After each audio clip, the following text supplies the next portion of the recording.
Then in 74, you had this enormous famine. And this is something I've worked a lot on. People don't really talk about the famine of 74. I didn't even know it happened. Yeah, it's a long time ago, right? A bit before your time. Mm. 1974. But it is one of the famines that Amartya Sen, you've read Amartya Sen, you economists, I'm sure, haven't you? His famous essay on famine, which was really groundbreaking for famine, for how we understand famine, because before people used to think famines happened because there was a disaster and the crops were spoiled, or maybe there was a war. And then we understood from Amartya Sen's work that actually a famine is not that there isn't enough food, it's that people cannot afford to buy it, whatever food there is. Look, for instance, at what's happening in Gaza right now, right? People are being starved deliberately. Often these things are deliberate. Sometimes they are the way the market works.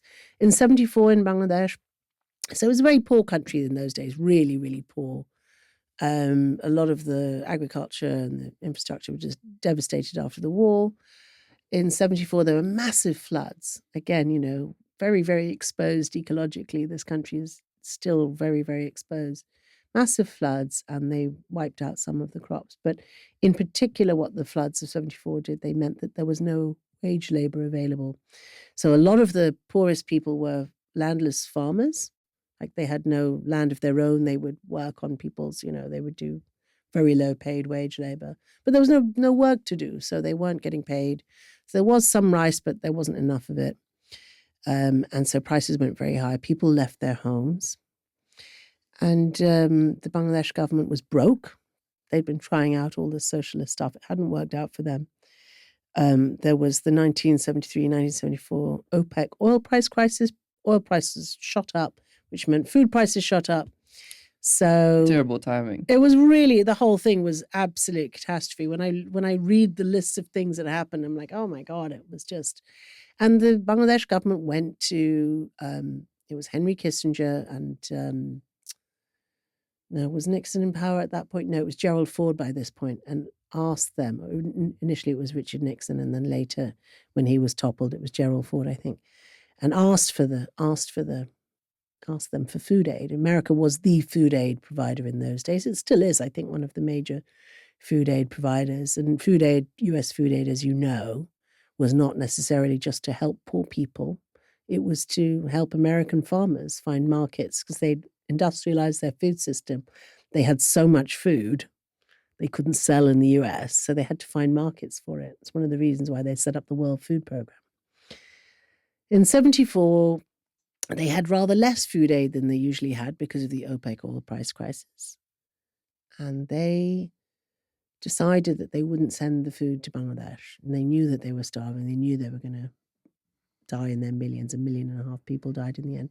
But they didn't send it, and they said it was because Bangladesh had traded with Cuba, and Cuba was a communist nation, and under the terms of their law, Bangladesh could not have food aid because it had sold $5 million of jute sacks to Cuba. Wow. Quite deliberately. Wow. I think it was quite deliberate on their part, because I think they wanted to get the Bangladesh government to behave itself, to align more with the US and less with, potentially, with Russia. This was the Cold War, right? The height of the Cold War.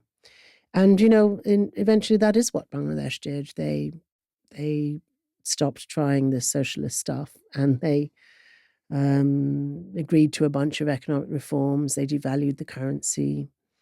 And then a year after all of this, the Americans finally sent the food aid, but by that time, 1.5 million people were dead. Wow. I don't blame only the Americans for this. The government of the time really could have done things differently.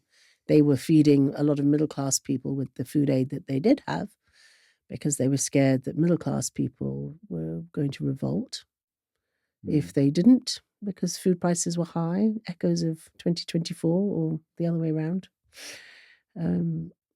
So, yeah, that was a terrible tragedy. But I think personally, and I've written a lot about this, I think 1974 really is the thing that set Bangladesh on a relatively successful, relatively pro-poor, inclusive model of development.